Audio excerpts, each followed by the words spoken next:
Les différentes branches de la mafia sont nées il y a plus de 150 ans. À l'époque, l'Italie du Sud était sous domination espagnole. Dans cette société féodale et figée, seuls des individus prêts à tout, agissant en secret, avaient une chance de sortir du lot. La violence était leur seul langage. Aucun livre ne révèle pourquoi les mafias d'Italie du Sud se sont maintenues jusqu'à nos jours. Il se trouve même des membres du gouvernement italien pour prétendre qu'il faudrait s'arranger avec la mafia. Pourquoi ? Et comment se fait-il que la pieuvre soit si difficile à combattre? Actuellement, les mafias n'ont pas perdu un pouce de terrain. Au contraire, elles sont de plus en plus puissantes. L'Italie est l'un des plus grands pays d'Europe. Aujourd'hui encore, plus d'un tiers du pays est dominé, contrôlé et terrorisé par 3 grandes organisations criminelles.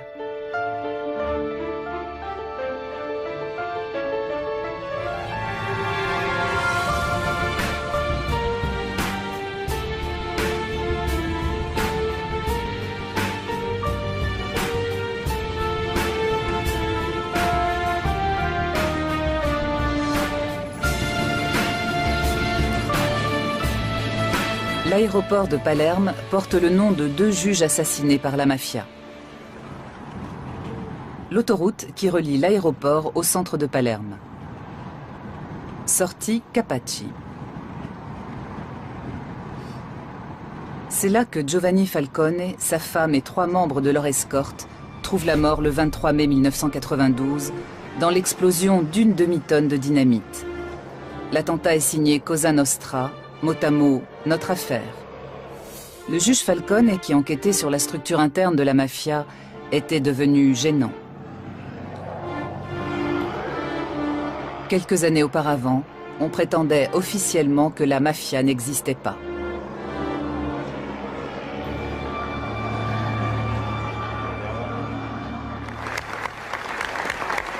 Au palais de justice de Palerme, on rend un dernier hommage aux victimes du massacre de Capaci. Des dizaines de magistrats, de policiers et de carabiniers, de journalistes et d'hommes politiques qui combattaient le pouvoir de la Cosa Nostra en Sicile ont été assassinés au cours des années 70 et 80.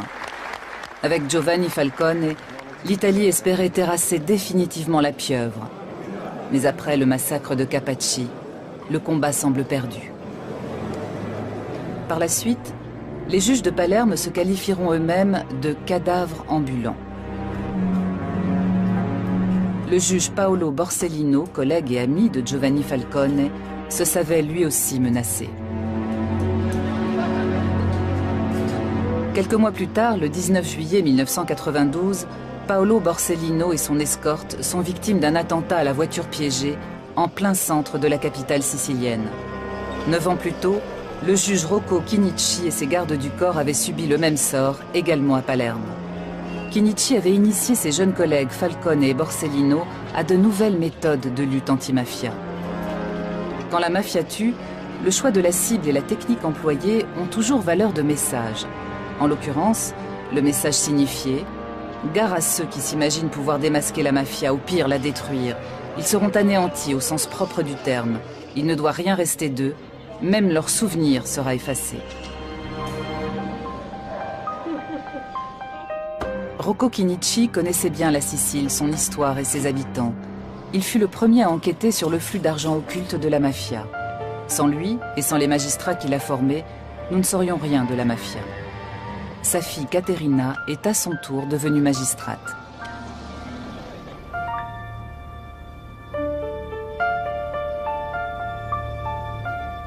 Si era reso conto che c'era Il avait constaté l'existence d'une stratégie commune aux terribles homicides de ces années-là. Il s'était rendu compte que la mafia avait infiltré les divers secteurs de la société, comme par exemple les administrations, le monde politique, les institutions. Il avait bien compris que la mafia n'était pas seulement une organisation criminelle, mais également, hélas, une culture. C'est lui qui a fait entrer dans le pool anti-mafia les magistrats Giovanni Falcone et Paolo Borsellino, qui sont des références pour nos autres magistrats. Pour moi, c'étaient des collègues, mais aussi des amis.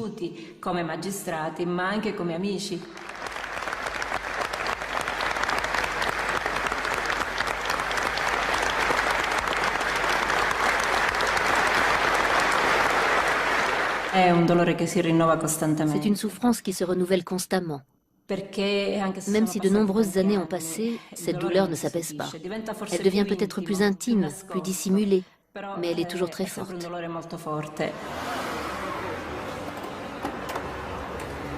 De nombreux juges antimafia sont placés sous protection rapprochée depuis plus de 20 ans.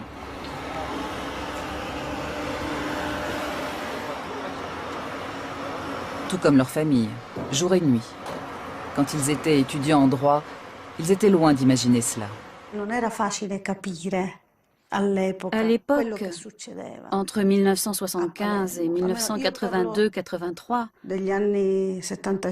il était difficile de comprendre ce qui se passait à Palerme.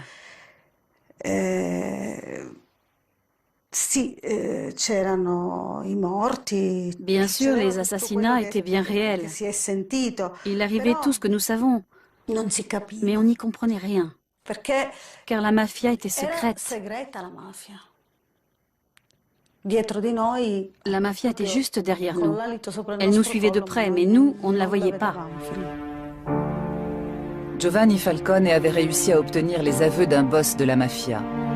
Mais les déclarations du témoin principal n'avaient pas suffi à traîner l'organisation secrète devant les tribunaux.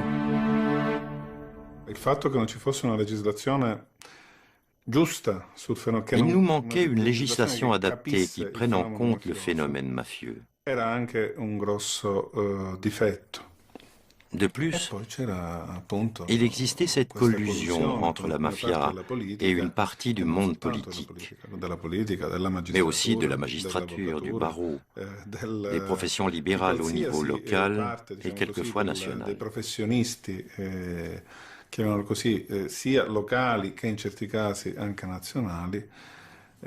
C'était ce fameux marécage dont parlait Falcone, qui rendait tout beaucoup plus difficile, plus dangereux.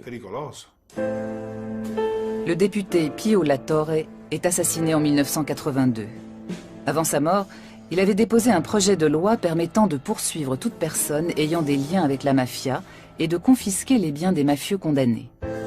La loi n'entrera en vigueur qu'après le double meurtre du préfet de Palerme, le général Dalla Chiesa, et de sa jeune épouse.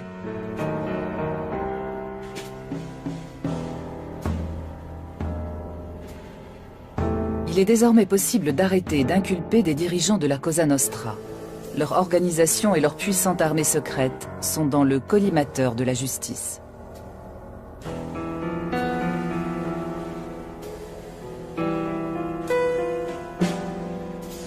À la prison de Palerme, on construit une salle d'audience blindée, conçue pour résister à des tirs de roquettes.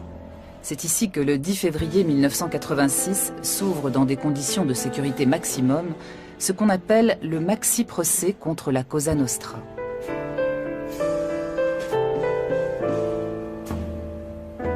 Plus de 400 chefs et membres de la mafia sont inculpés par les juges Falcone et Borsellino. Chefs d'entreprises influents, fonctionnaires, directeurs de banques et politiciens locaux côtoient des serveurs ou des mécaniciens. Ces derniers sont en réalité des tueurs professionnels. Toutes les tentatives de sabotage du procès échouent. Contre toute attente, le tribunal ne se laisse pas intimider. Souvent, les témoins se rétractent parce qu'ils sont victimes d'intimidation. Et pour cause. Cela fait plus d'un siècle que la Cosa Nostra bénéficie d'une totale impunité.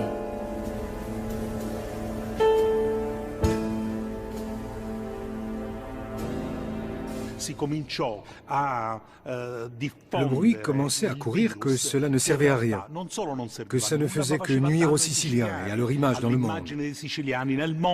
C'était une tentative pour affaiblir le procès.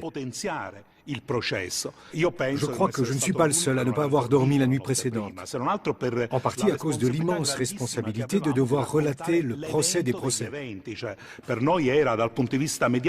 Dès le deuxième jour, nous avons réalisé que nous assistions à un événement historique. Le procès se conclut par des condamnations à des peines maximales. Falcone et Borsellino ont porté à la Cosa Nostra le coup le plus sévère de son histoire. L'arrêt, rendu au mois de décembre 1987, révèle une chose sensationnelle. La mafia existe, c'est une organisation pyramidale dont les dirigeants ont des relations avec la politique. Et ce n'est pas tout. Alors que jusqu'ici, de nombreux jugements avaient été annulés pour de prétendus vices de procédure, la Cour suprême de Rome confirme les verdicts en 1992. L'événement marque un tournant décisif dans l'histoire de l'Italie d'après-guerre.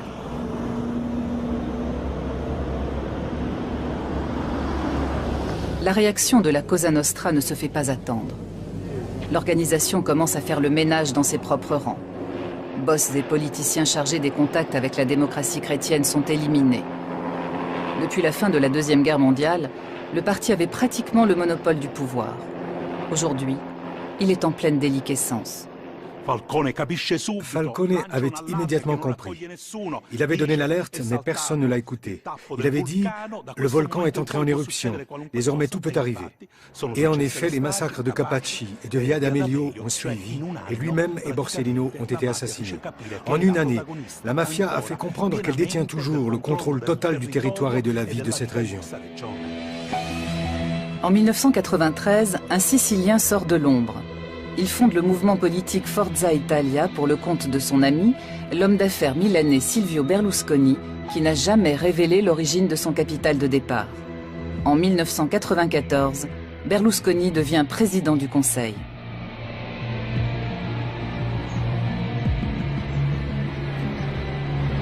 Le siège de la Direction nationale antimafia à Rome est placé sous haute surveillance.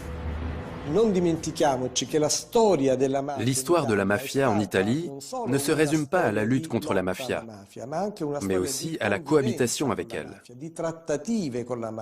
Une cohabitation faite de négociations et de dialogues qui s'est déroulée parallèlement à la lutte. Comme s'il y avait un état double qui d'un côté combat et de l'autre dialogue et cohabite. Mai 2009. Dans la salle d'audience du maxi-procès de Palerme, on commémore les attentats perpétrés contre Falcone et Borsellino. Des lycéens engagés dans le mouvement anti-mafia, des familles de victimes, de hauts représentants de l'État participent à la manifestation. Beaucoup de beaux discours et beaucoup de non-dits.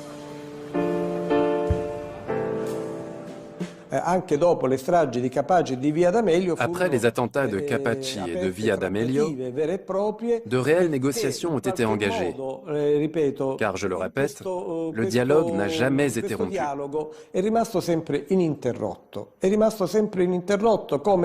C'est comme si les massacres, les épisodes les plus sanglants, ne représentaient pas seulement une lutte subversive de la mafia contre l'État, mais surtout un rappel à l'État pour qu'il respecte les pactes.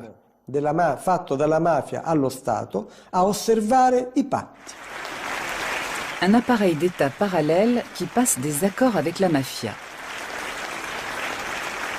Que signifie cette allusion ?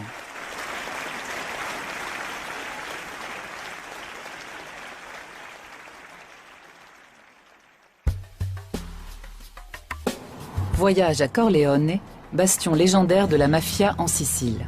C'est ici que l'organisation est née, fondée par des régisseurs de domaines auxquels les grands propriétaires terriens confiaient les pleins pouvoirs. Ces hommes étaient à la fois collecteurs d'impôts, vigiles armés et juges. Les mafieux les plus connus d'après-guerre sont originaires de la petite ville de Corleone. Luciano Liggio, Toto Riina, Bernardo Provenzano ou encore Vito Ciancimino, qui deviendra maire de Palerme. Après la Deuxième Guerre mondiale, le docteur Michele Navarra devient le chef tout-puissant de la mafia. Il n'hésite pas à tuer lui-même les témoins gênants, y compris des enfants.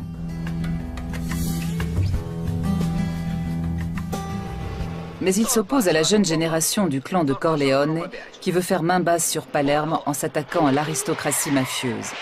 Après avoir éliminé Navarra, ses rivaux passent à l'attaque. Une attaque brutale et impitoyable. Au début des années 80, cette série de meurtres déclenchera à Palerme la guerre des mafias la plus sanglante de tous les temps.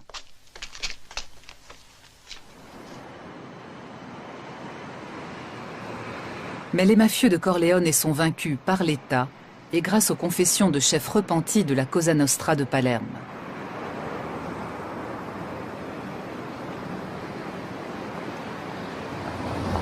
un centre international de documentation anti-mafia est créé à Corleone sur une idée de l'ancien maire de la ville.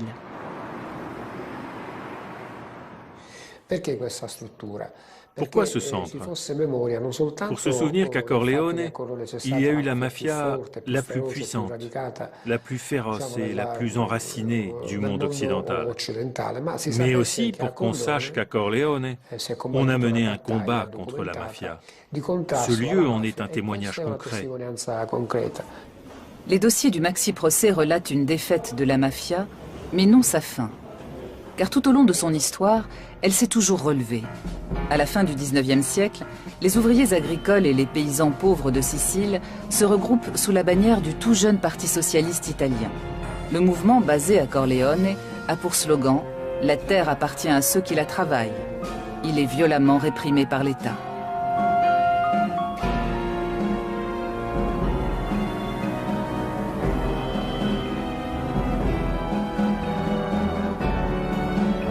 Les mafiosi reprennent dès lors leur rôle de gardiens de l'ordre au service des nobles et des grands propriétaires terriens. En 1915, ils assassinent sur ordre de leur patron, Bernardino Vero, le maire socialiste de Corleone.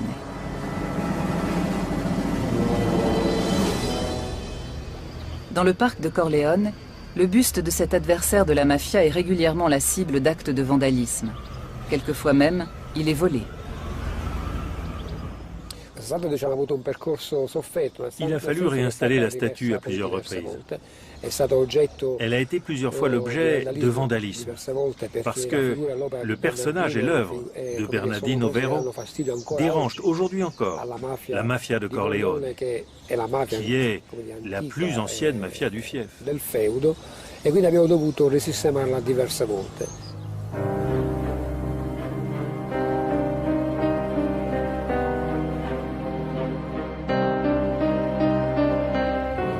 L'Italie du Sud a une longue tradition d'émigration.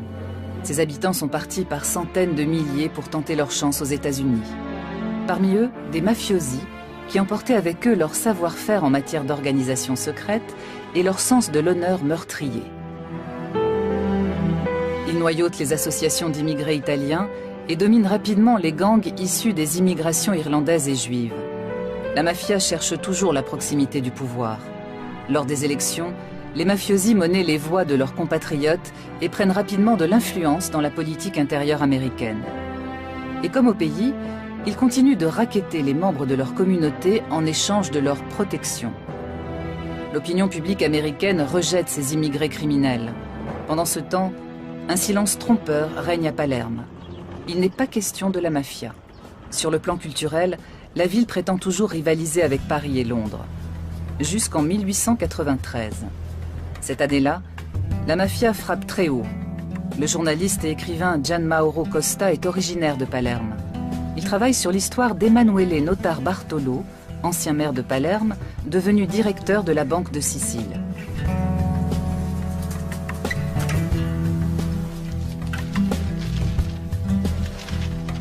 Le 1er février 1893, deux hommes assassinent Notar Bartolo dans un compartiment de train. Notar Bartolo avait découvert que des mafiosi et des notables volaient la Banque de Sicile. De plus, il souhaitait accorder des crédits aux ouvriers et aux petits paysans désireux d'acheter des terres. Deux bonnes raisons de l'éliminer. Après l'assassinat de Notar Bartolo, le mot mafia fait le tour de l'Italie pour la première fois. Gian Mauro Costa a découvert dans les archives de sa famille une correspondance. Une jeune parente, partie rejoindre son mari à Milan en 1901, suit le procès des commanditaires du meurtre de Notar Bartolo. À Palerme, la tante de la jeune femme rejette l'idée que la haute société sicilienne peut avoir des liens avec cette obscure mafia. Pour elle, il s'agit d'une rumeur malveillante propagée par les Italiens du Nord. Elle écrit « Nous, les gens du Sud, serions tous des criminels arriérés et incultes, sous prétexte que nous restons attachés à notre foi et que nous défendons la dignité et la grandeur de nos hommes. Ce Nord sans foi ni loi se croit-il tout permis ?» Mon Dieu, répond la nièce, c'est de justice qu'il s'agit. De lettre en lettre, le ton monte. le conflit nord-sud divise la famille. En 1904, le commanditaire du meurtre de Notar Bartolo, un homme politique sicilien lié à la mafia, est acquitté. La Sicile est en liesse. Le 12 mars 1909, un homme est abattu sur la Piazza Marina à Palerme. La victime, Joe Petrosino, est un policier américain originaire d'Italie du Sud. À New York, il a combattu la branche américaine de la Cosa Nostra. Selon Gian Mauro Costa, il voulait également démasquer l'organisation sur sa terre d'origine, la Sicile. Mais Petrosino sous-estime la mafia. Bien qu'il séjourne à Palerme incognito, l'organisation le localise et l'attire dans un piège mortel. Après l'assassinat d'Emanuele Notar Bartolo, la mort de Petrosino est la preuve de l'existence de la mafia. Mais il vaut mieux ne pas en parler.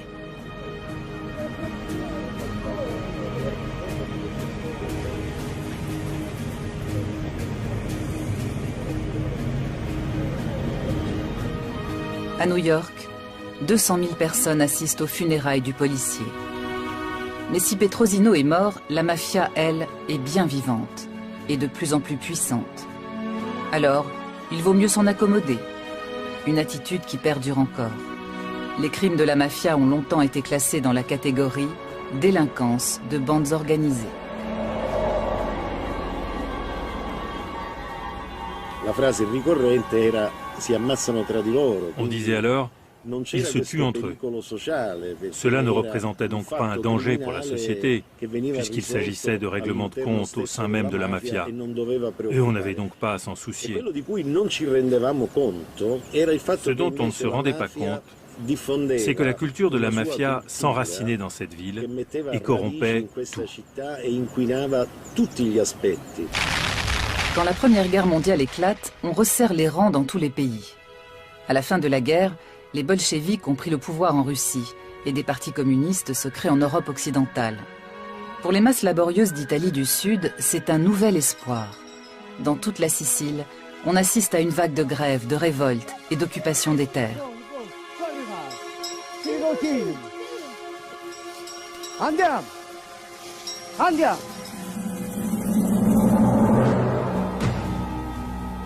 Jusque-là, les grands propriétaires terriens avaient défendu bec et ongle le système féodal. Mais entre 1918 et 1922, ils comprennent que la donne a changé. Face à ces masses disciplinées et organisées politiquement, la mafia ne leur est plus d'aucune aide.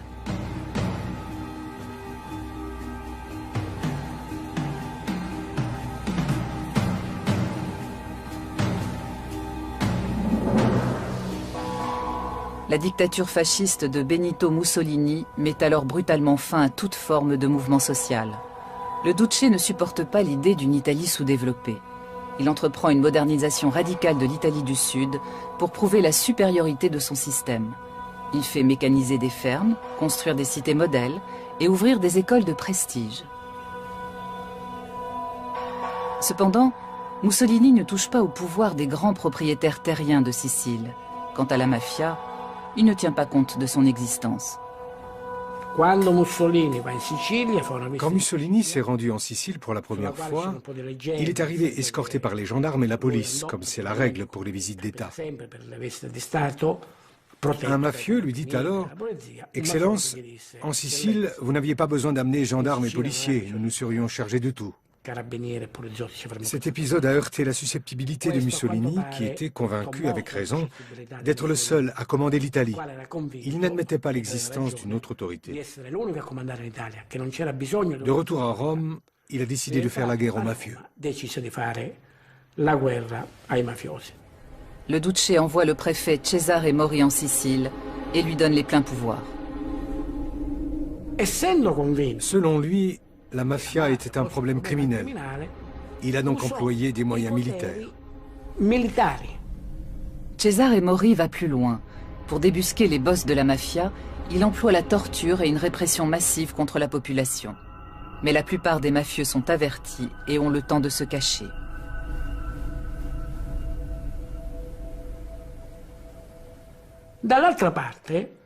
En observant la situation sicilienne, Mori comprend que les mafieux ne sont pas que des gardes privés ou des hommes de main, mais qu'ils portent la chemise noire et qu'ils sont donc fascistes eux aussi.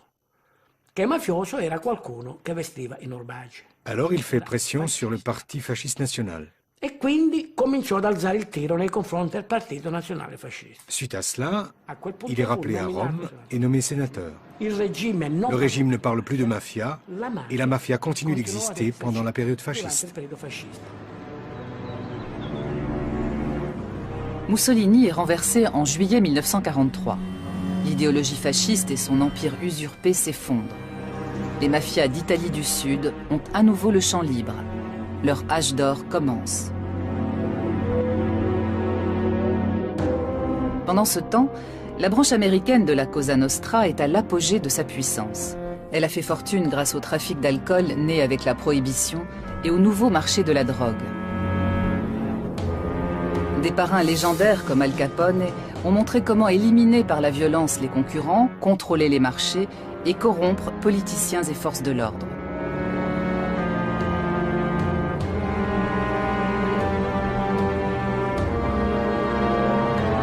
L'un de ses parrains survit miraculeusement à un règlement de compte. Cette chance lui vaudra le surnom de Lucky Luciano. Pour éliminer tous les gangs rivaux, y compris les communautés italiennes organisées, il est encore plus violent que son modèle Al Capone. Il s'allie à Meyer Lansky, chef de la mafia juive.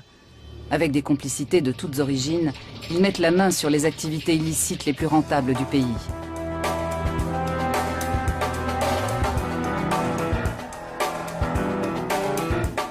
Y compris celles interdites jusque-là par la mafia sicilienne, comme par exemple la prostitution.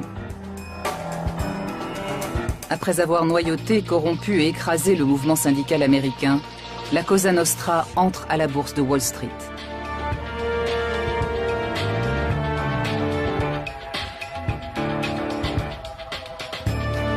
Pour les masses qui se retrouvent au chômage après la crise de 29, elle est l'un des seuls employeurs encore solvables.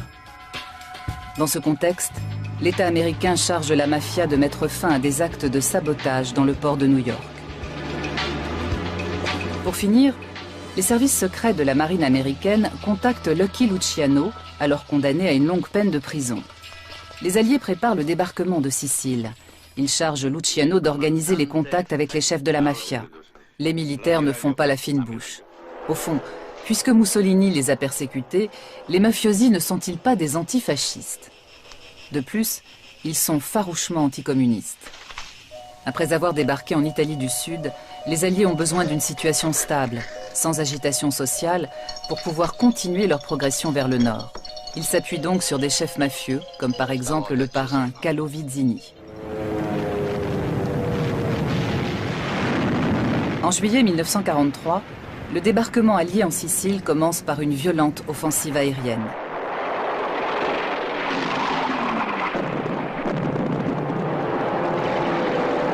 Puis, les Alliés entament l'une des opérations les plus secrètes de la fin de la Deuxième Guerre mondiale. Juste après le débarquement, des officiers américains invitent des représentants de la mafia sur la passerelle de commandement de leur navire. La mafia savoure son triomphe. À terre, les Alliés sont accueillis par une foule en liesse. Et pour cause, de nombreux GI sont des descendants d'immigrés siciliens. La fraternisation entre Siciliens et Américains est immédiate et durable. Elle se prolonge jusqu'à nos jours.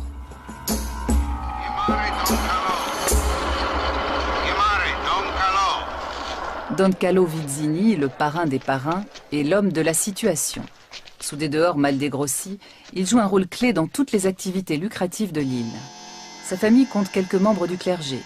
Il est en contact direct avec le cardinal et donc avec le Vatican. Du coup, les gens simples de la campagne le considèrent presque comme un saint. Quand les Américains l'invitent dans leur quartier général, il est adulé comme un dieu.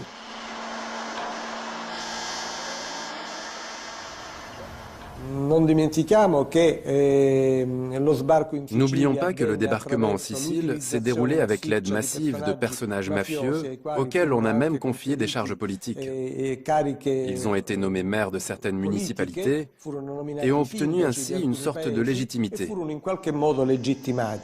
Don Carlo Vizzini, è con piacere che il militare comando vi nomina sindaco di Villalba.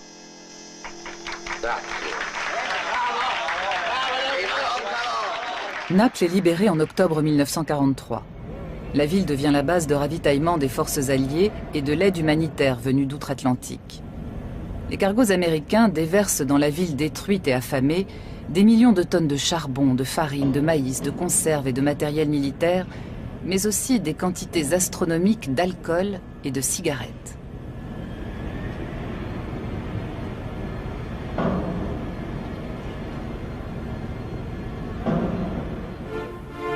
L'avocat américain Charles Poletti, issu d'une famille de la région, est nommé gouverneur militaire de l'Italie du Sud occupée. Comme d'autres militaires haut placés, il s'enrichit grâce au marché noir des cigarettes américaines. Les Américains disposaient de plus de denrées, de cigarettes, de nourriture qu'ils n'en consommaient. Et les Napolitains sortaient de la guerre, appauvris et sans ressources. Les surplus américains étaient vendus au marché noir aux contrebandiers.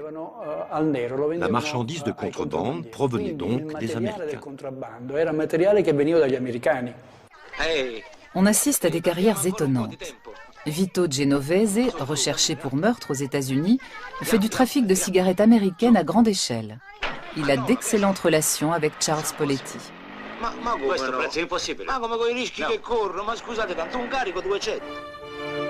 Un autre gros bonnet de la mafia américaine va s'établir à Naples, où il devient un homme d'affaires respecté, Lucky Luciano. Il modernise les mafias d'Italie du Sud sur le modèle américain. Pour certaines raisons sociales, la contrebande était tolérée. La vente des cigarettes s'effectuait jusque sous les murs de la préfecture. On voyait des policiers qui allaient acheter des cigarettes de contrebande. Il ne semblait pas y avoir de mal à cela.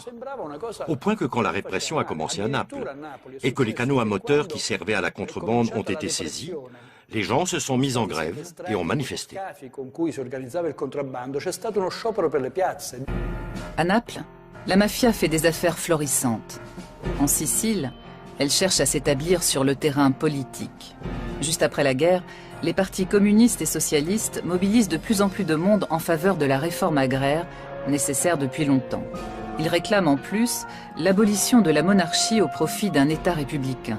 La plupart des barons locaux et des grands propriétaires terriens redoutent l'avènement d'une république populaire de type socialiste. Une nouvelle fois, la mafia est mise à contribution pour contrer la gauche et les syndicats. Mais la violence à elle seule ne suffit plus à contenir les revendications de réforme.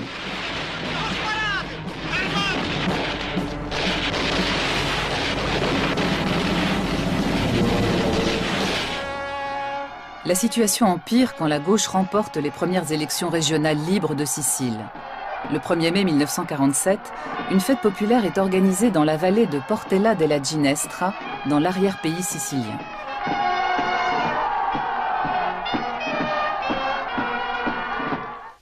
Les grands propriétaires terriens de Sicile réclament alors l'indépendance de l'île et demandent au gouvernement américain d'en faire le 49e État de l'Union. Mais avant cela, il faut stopper la progression de la gauche, par n'importe quel moyen. La mafia en fera son affaire.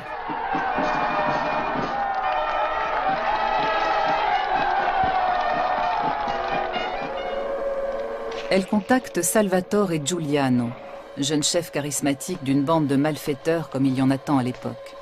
Il est chargé de donner une leçon à la gauche et à ses électeurs siciliens. Un bain de sang rendra ses dirigeants plus dociles et fera passer à la population l'envie de suivre ses mots d'ordre. Les auteurs du massacre du 1er mai 1947 tirent sur des femmes et des enfants. Ils ne seront jamais identifiés avec certitude. Jusqu'à nos jours, l'affaire demeure un secret d'État.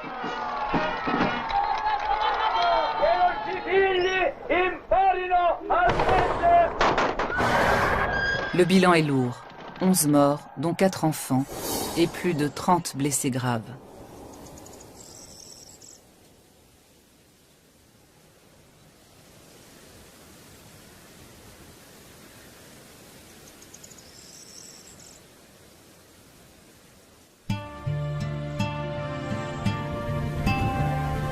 Après le massacre, Salvatore Giuliano et son bras droit seront liquidés.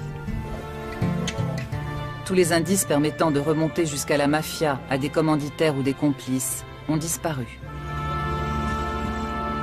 Aujourd'hui encore, les survivants demandent en vain pourquoi l'Italie refuse obstinément de faire toute la lumière sur ce crime.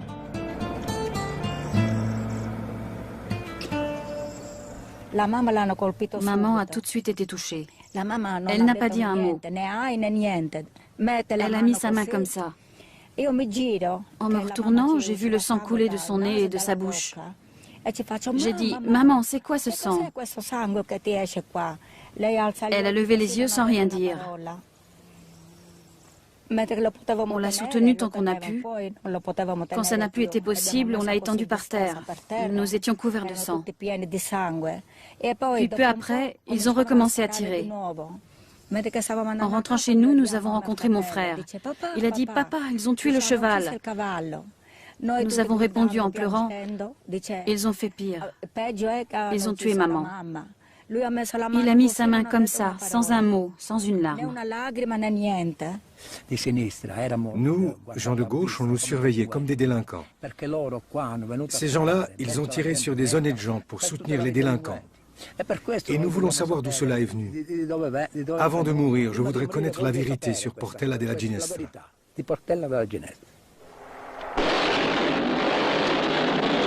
Après le massacre, les attentats contre les partis et les syndicats de gauche continuent.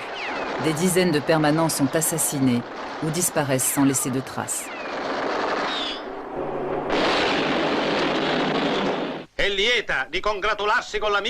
Des chefs mafieux comme Genco Russo se lancent dans la politique.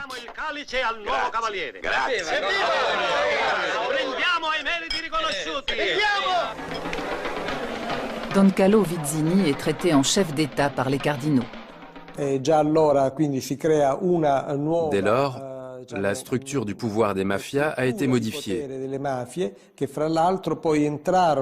Juste après la guerre, elles ont pris part à la tentative de séparatisme sicilien. Puis, après l'accord de 1948 avec la démocratie chrétienne, elles ont renié le séparatisme et sont entrées librement dans l'État italien, avec des connexions dans les partis au pouvoir de la République naissante. Di potere della nuova Repubblica. Il cavaliere Giuseppe Genco Russo è l'uomo che farà gli interessi dei mussumeli. Concittadini, votate il numero 8 della lista della Democrazia Cristiana. Votate Genco Russo. 20 ans plus tard, en 1968, une nouvelle tempête éclate. Le système démocrate chrétien vacille sur ses bases. On parle même de coup d'État militaire. Pour faire tourner son industrie, l'Italie du Nord a fait venir du Mezzogiorno des milliers de jeunes ouvriers pour les exploiter sans vergogne. À présent, ils se révoltent massivement, soutenus par les étudiants de gauche. Dans le sud, la contestation dénonce le pillage et l'appauvrissement de la Calabre, l'un des bastions historiques de la mafia.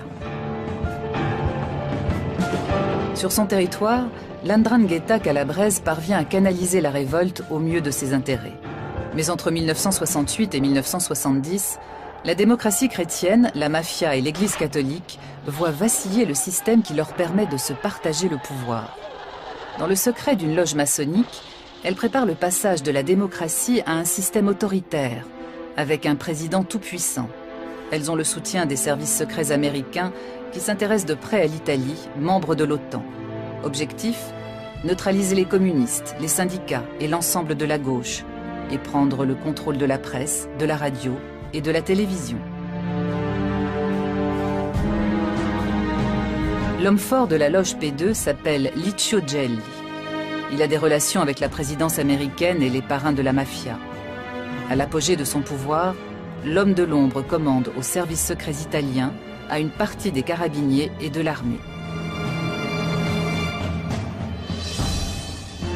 Parmi les membres de la loge secrète, on trouve le nom d'un entrepreneur milanais, un certain Silvio Berlusconi.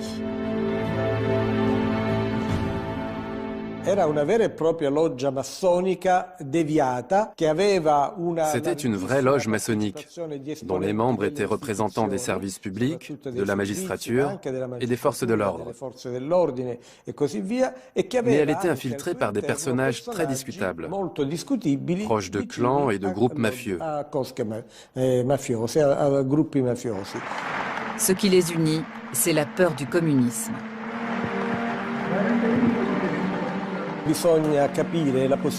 Il faut comprendre la position de l'Italie pendant les années de la guerre froide. Ses frontières touchaient aux deux blocs. Son parti communiste était le plus fort d'Europe. Elle représentait donc un risque pour le bloc occidental. Un passage au socialisme de l'Italie aurait représenté un grave problème pour l'OTAN et pour l'équilibre mondial. Pendant cette période, les mafias étaient indispensables au maintien des équilibres, grâce à leur anticommunisme, surtout dans l'Italie méridionale.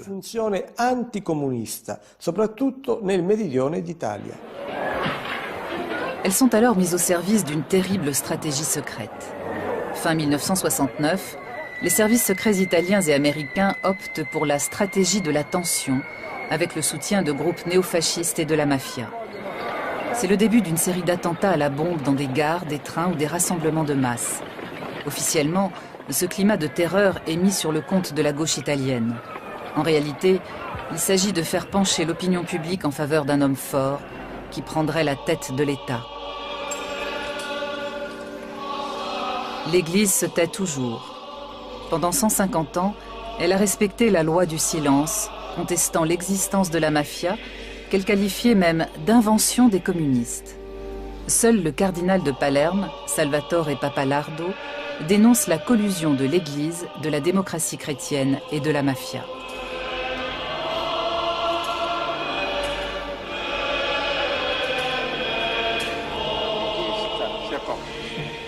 S'il est un homme politique qui nie toute implication, c'est Giulio Andreotti.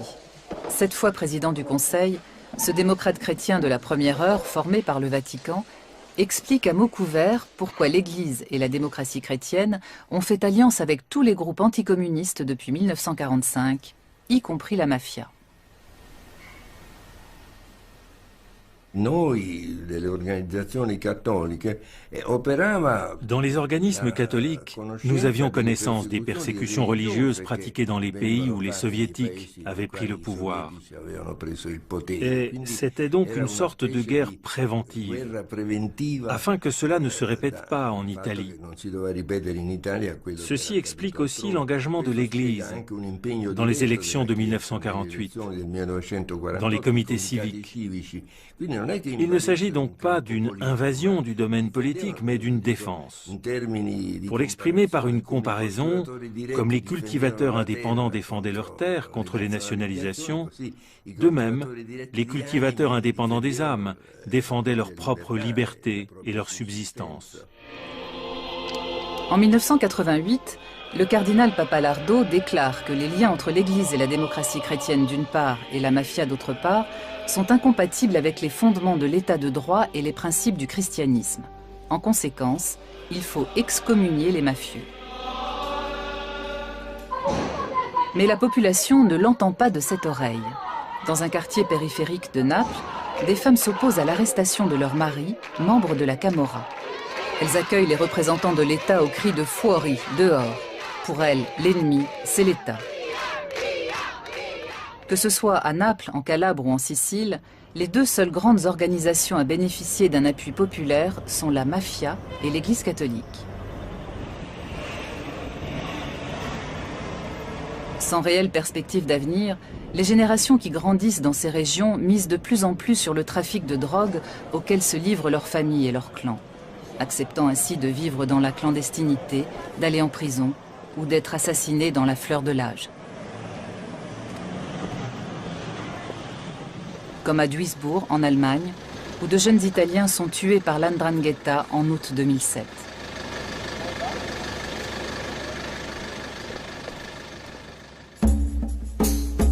L'existence de l''Ndrangheta calabraise a longtemps été ignorée, puis largement sous-estimée. Aujourd'hui, c'est l'organisation mafieuse la plus puissante et la plus dangereuse d'Italie. À cette époque, la mafia calabraise ne possédait pas les moyens financiers d'entrer dans le marché de la drogue. La région était relativement pauvre et arriérée. Cette mafia a donc été obligée de se constituer un capital de départ pour accéder au marché de la drogue. Et c'est par l'industrie de la prise d'otages qu'elle l'a fait. En 10 années d'enlèvement, des centaines dit-on, elle a réussi à accumuler le capital nécessaire pour accéder au marché international des stupéfiants. Dans les montagnes de Calabre, les victimes d'enlèvement sont presque impossibles à retrouver malgré l'impressionnante mobilisation des forces de l'ordre.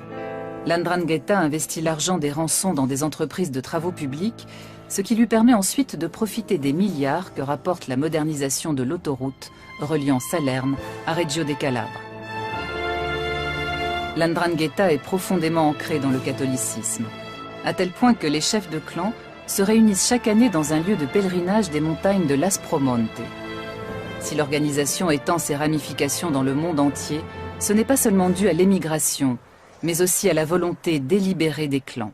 L'Ndrangheta n'est pas restée ici, à Africo, ni à San Luca ou à Plati.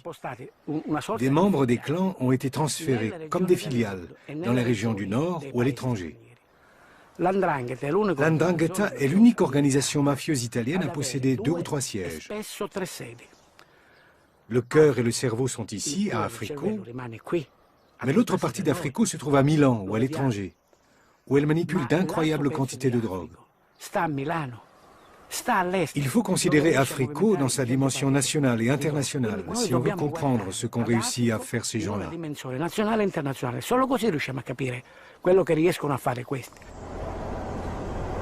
Les choses ne changeront-elles jamais? En Italie, la résistance contre le système mafieux s'organise, mais les résultats sont encore maigres. Ici, on peut lire « La mafia souille la Sicile ». C'est ce qu'on dit. C'est écrit sur l'affiche. Je n'ai pas encore lu cette affiche. C'est ce qui est écrit, c'est vrai ou non? Non, non. Sans la présence aussi importante de la mafia, votre vie serait-elle meilleure ou pire? Pire, à mon avis. Pire? Oui. Ce sont des gens aimables et aussi très pieux.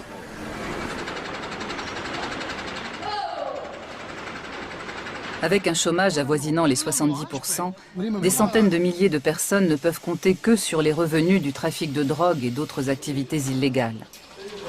Les fonds publics sont détournés par un petit nombre, avec comme conséquence des déchets toxiques déversés dans des décharges sauvages ou dans la mer, des immeubles qui tombent en ruine, des côtes polluées et des sites naturels uniques dont on vantait déjà la beauté dans l'Antiquité, noyés sous des tonnes de béton.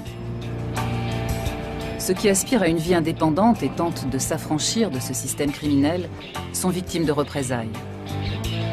Dans ces conditions, toute évolution de la société est impossible. Tout espoir d'amélioration demeure lettre morte.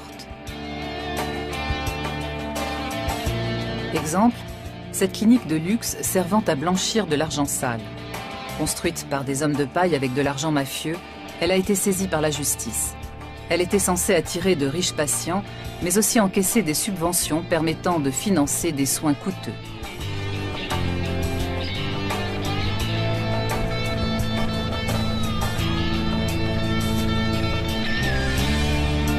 Conséquence pour le système de santé, une administration pléthorique et incompétente et un manque cruel de médecins et de personnel soignant qualifié.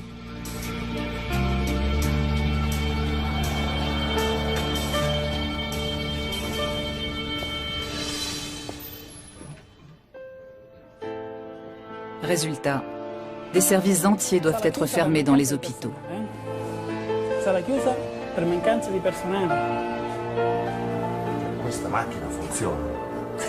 Des équipements onéreux restent inutilisés par manque de personnel. Dans le sud de l'Italie, la population fait les frais de ce système.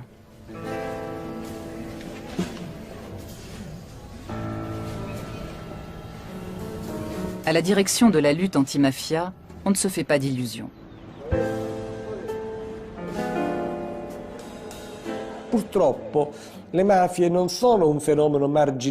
Malheureusement, les mafias ne sont pas un phénomène marginal comme les autres phénomènes criminels du reste de l'Europe, y compris le phénomène du terrorisme.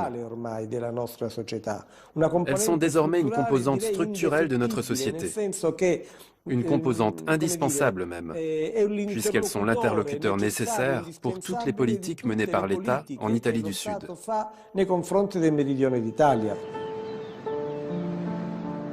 Rares sont ceux qui parlent aussi ouvertement de la mafia et refusent de se taire malgré la menace meurtrière. En Italie et en Europe, la majorité préfère se voiler la face et ignorer les rares voix qui s'élèvent. Pourtant, ce sont elles qui ont permis de comprendre le fonctionnement des mafias et de balayer l'idée qu'il s'agissait uniquement de crimes organisés.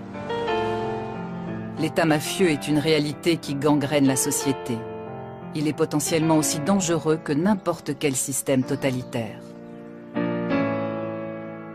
Mais il se cache et se camoufle pour essayer de faire oublier qu'il a des milliers de victimes sur la conscience. Pour les témoins que nous avons rencontrés, la mafia n'est pas seulement la survivance d'un folklore archaïque limité à des zones sous-développées d'Italie du Sud. Ce film leur est dédié, à eux et aux millions de personnes qui subissent le pouvoir des mafias, et dont le nombre pourrait encore augmenter en Italie du Sud, comme partout ailleurs.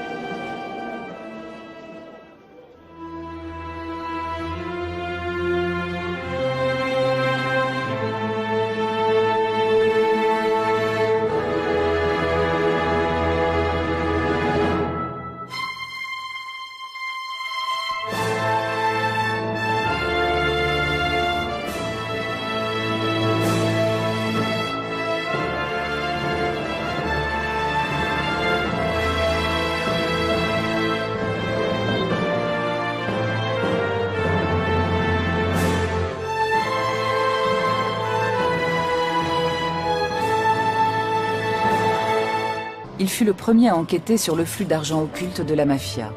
Sans lui et sans les magistrats qui l'a formé, nous ne saurions rien de la mafia. Sa fille Caterina est à son tour devenue magistrate.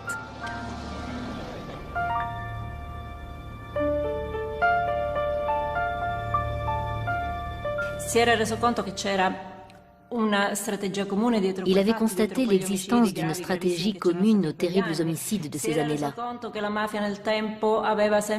Il s'était rendu compte que la mafia avait infiltré les divers secteurs de la société, comme par exemple les administrations, le monde politique, les institutions. Il avait bien compris que la mafia n'était pas seulement une organisation criminelle, mais également, hélas, une culture. C'est lui qui a fait entrer dans le pool anti-mafia les magistrats Giovanni Falcone et Paolo Borsellino, qui sont des références pour nos autres magistrats. Pour moi, c'étaient des collègues, mais aussi des amis.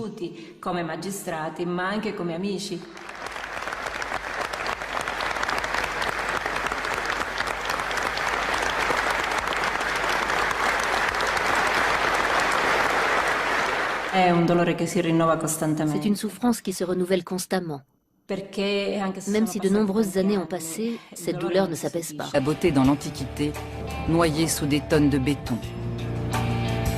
Ceux qui aspirent à une vie indépendante et tentent de s'affranchir de ce système criminel sont victimes de représailles. Dans ces conditions, toute évolution de la société est impossible. Tout espoir d'amélioration demeure lettre morte. Exemple, cette clinique de luxe servant à blanchir de l'argent sale. Construite par des hommes de paille avec de l'argent mafieux, elle a été saisie par la justice. Elle était censée attirer de riches patients, mais aussi encaisser des subventions permettant de financer des soins coûteux.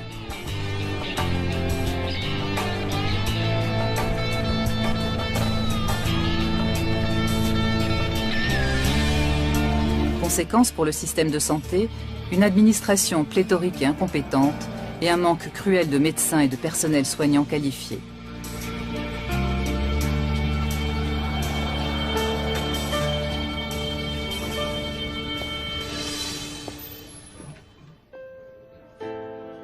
Résultat, des services entiers doivent être fermés dans les hôpitaux.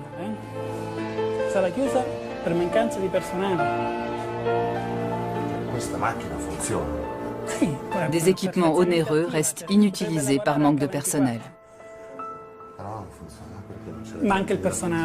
Dans le sud de l'Italie, siècle, les ouvriers agricoles et les paysans pauvres de Sicile se regroupent sous la bannière du tout jeune Parti socialiste italien. Le mouvement, basé à Corleone, a pour slogan « La terre appartient à ceux qui la travaillent ». Il est violemment réprimé par l'État.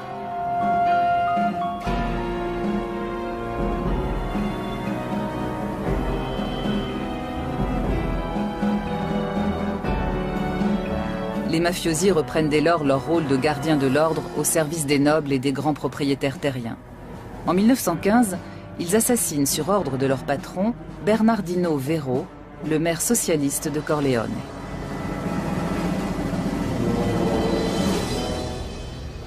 Dans le parc de Corleone, le buste de cet adversaire de la mafia est régulièrement la cible d'actes de vandalisme. Quelquefois même, il est volé. Il a fallu réinstaller la statue à plusieurs reprises. Elle a été plusieurs fois l'objet de vandalisme, parce que le personnage et l'œuvre de Bernardino Vero dérangent aujourd'hui encore la mafia de Corleone, qui est la plus ancienne mafia du fief.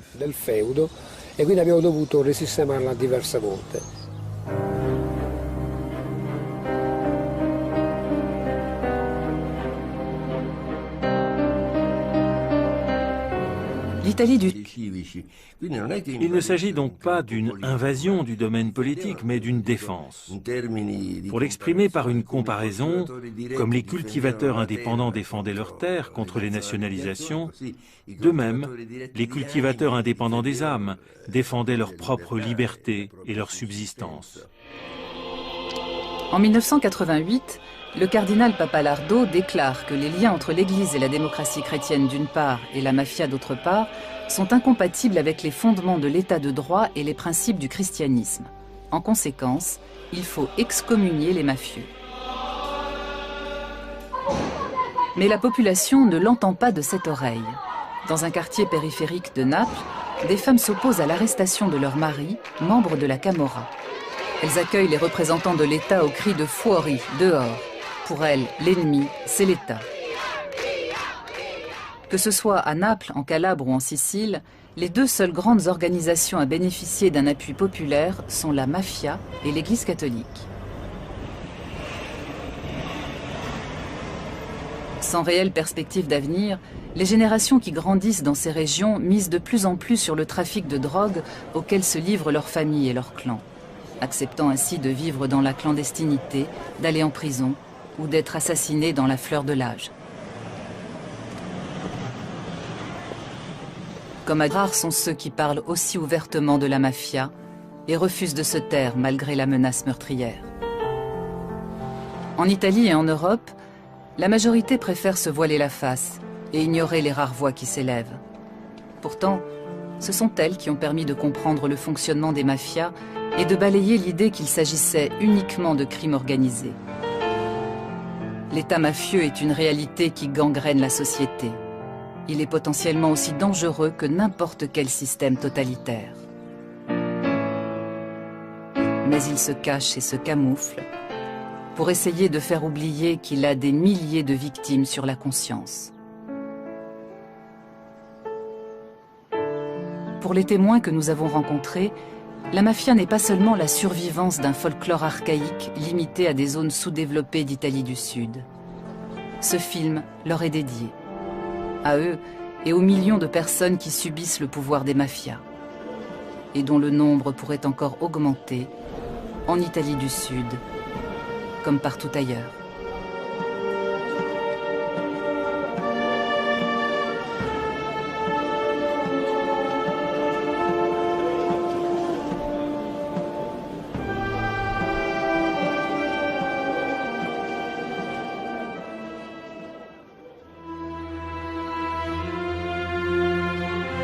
puissants. Elles ont le soutien des services secrets américains qui s'intéressent de près à l'Italie, membre de l'OTAN. Objectif : neutraliser les communistes, les syndicats et l'ensemble de la gauche, et prendre le contrôle de la presse, de la radio et de la télévision. L'homme fort de la loge P2 s'appelle Licio Gelli. Il a des relations avec la présidence américaine et les parrains de la mafia. À l'apogée de son pouvoir, l'homme de l'ombre commande aux services secrets italiens, à une partie des carabiniers et de l'armée. Parmi les membres de la loge secrète, on trouve le nom d'un entrepreneur milanais, un certain Silvio Berlusconi.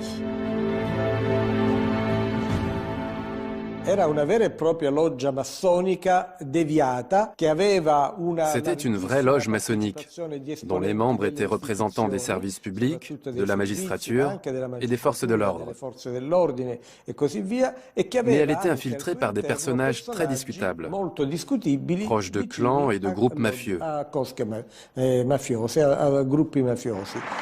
Ce qui les unit, c'est la peur du communisme. Il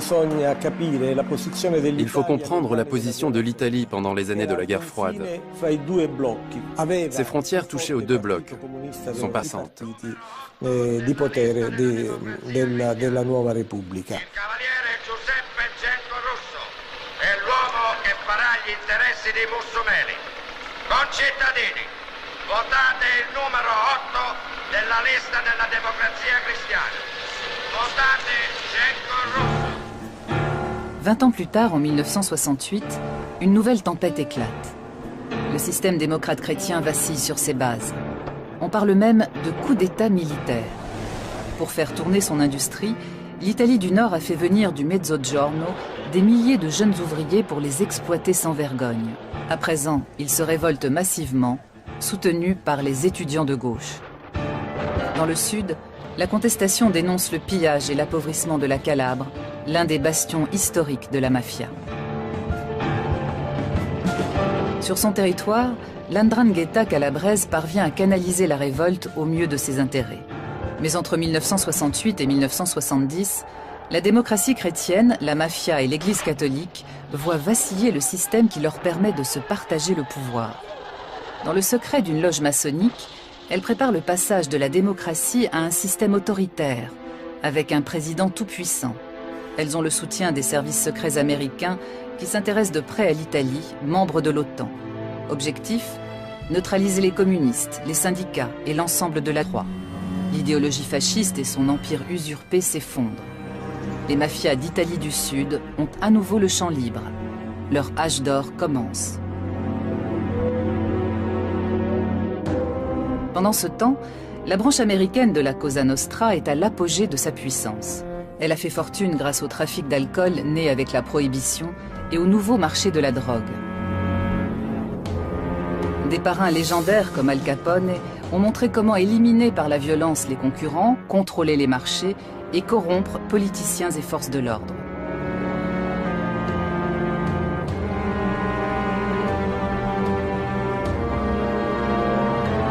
L'un de ses parrains survit miraculeusement à un règlement de compte. Cette chance lui vaudra le surnom de Lucky Luciano. Pour éliminer tous les gangs rivaux, y compris les communautés italiennes organisées, il est encore plus violent que son modèle Al Capone. Il s'allie à Meyer Lansky, chef de la mafia juive. Avec des complicités de toutes origines, ils mettent la main sur les activités illicites les plus rentables du pays.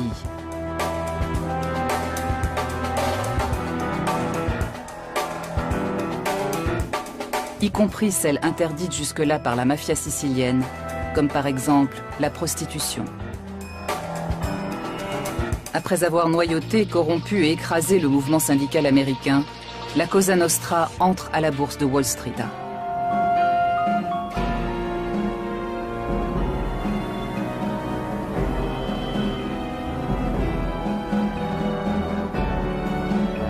Les mafiosi reprennent dès lors leur rôle de gardiens de l'ordre au service des nobles et des grands propriétaires terriens. En 1915, ils assassinent sur ordre de leur patron, Bernardino Vero, le maire socialiste de Corleone.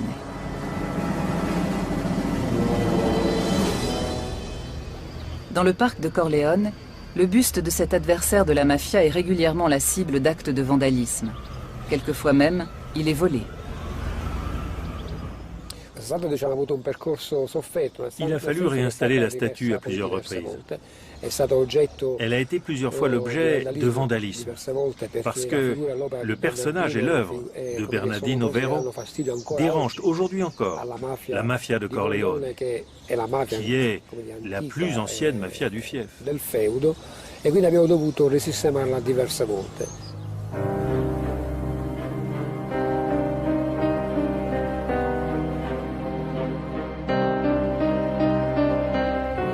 L'Italie du Sud a une longue tradition d'émigration. Ses habitants sont partis par centaines de milliers pour tenter leur chance aux États-Unis. Parmi eux, des mafiosi qui emportaient avec eux leur savoir-faire en matière d'organisation secrète et leur sens de l'honneur meurtrier. Vendu au marché noir aux contrebandiers. La marchandise de contrebande provenait donc des Américains. On assiste à des carrières étonnantes. Vito Genovese, recherché pour meurtre aux États-Unis, fait du trafic de cigarettes américaines à grande échelle. Il a d'excellentes relations avec Charles Poletti.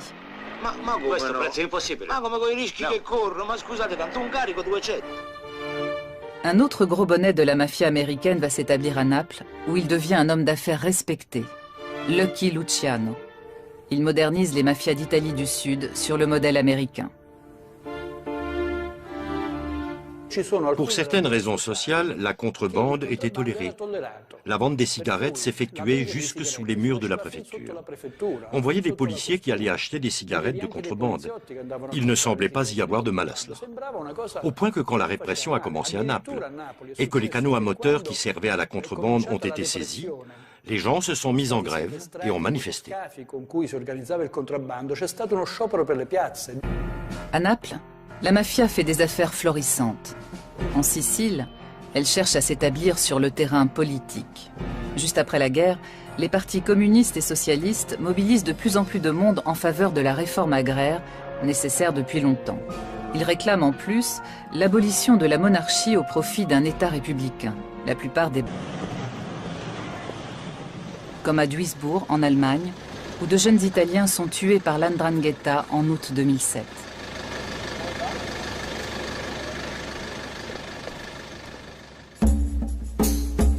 L'existence de l''Ndrangheta calabraise a longtemps été ignorée, puis largement sous-estimée. Aujourd'hui, c'est l'organisation mafieuse la plus puissante et la plus dangereuse d'Italie. À cette époque, la mafia calabraise ne possédait pas les moyens financiers d'entrer dans le marché de la drogue. La région était relativement pauvre et arriérée. Cette mafia a donc été obligée de se constituer un capital de départ pour accéder au marché de la drogue. Et c'est par l'industrie de la prise d'otages qu'elle l'a fait. En 10 années d'enlèvement, des centaines dit-on, elle a réussi à accumuler le capital nécessaire pour accéder au marché international des stupéfiants. Dans les montagnes de Calabre, les victimes d'enlèvement sont presque impossibles à retrouver malgré l'impressionnante mobilisation des forces de l'ordre. L''Ndrangheta investit l'argent des rançons dans des entreprises de travaux publics, ce qui lui permet ensuite de profiter des milliards que rapporte la modernisation de l'autoroute reliant Salerne à Reggio de Calabre. L''Ndrangheta est profondément ancré dans le catholicisme. Sacre, les attentats contre les partis et les syndicats de gauche continuent. Des dizaines de permanents sont assassinés ou disparaissent sans laisser de traces.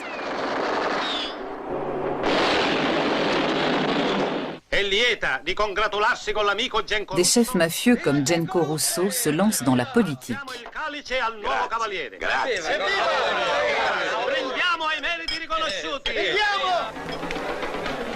Don Carlo Vizzini est traité en chef d'État par les cardinaux. Dès lors, la structure du pouvoir des mafias a été modifiée.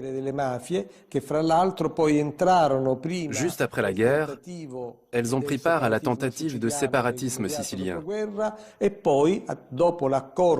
Puis, après l'accord de 1948 avec la démocratie chrétienne, elles ont renié le séparatisme et sont entrées librement dans l'État italien, avec des connexions dans les partis au pouvoir de la République naissante.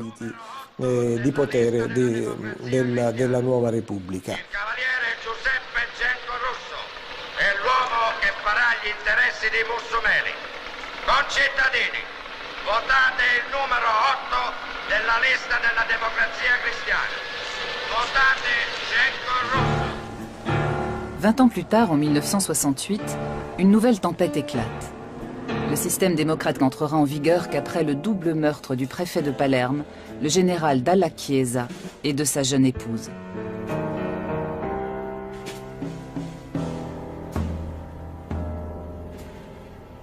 Il est désormais possible d'arrêter et d'inculper des dirigeants de la Cosa Nostra.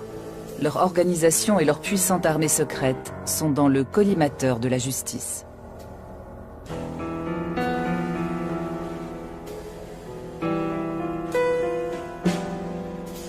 À la prison de Palerme, on construit une salle d'audience blindée, conçue pour résister à des tirs de roquettes. C'est ici que le 10 février 1986 s'ouvre dans des conditions de sécurité maximum ce qu'on appelle le maxi-procès contre la Cosa Nostra.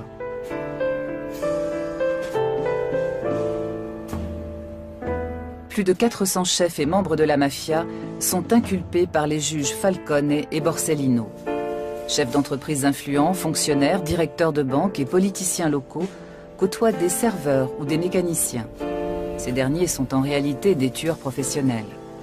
Toutes les tentatives de sabotage du procès échouent. Contre toute attente, le tribunal ne se laisse pas intimider. Souvent, les témoins se rétractent parce qu'ils sont victimes d'intimidation.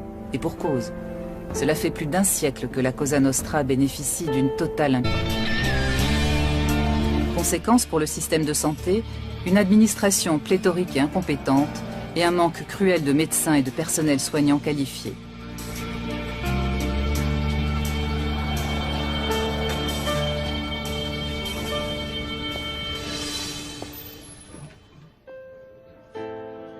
Résultat, des services entiers doivent être fermés dans les hôpitaux.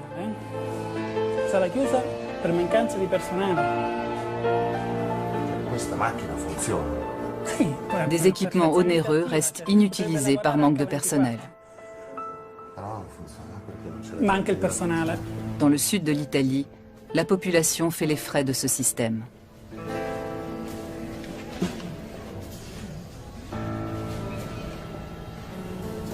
À la direction de la lutte anti-mafia, on ne se fait pas d'illusions.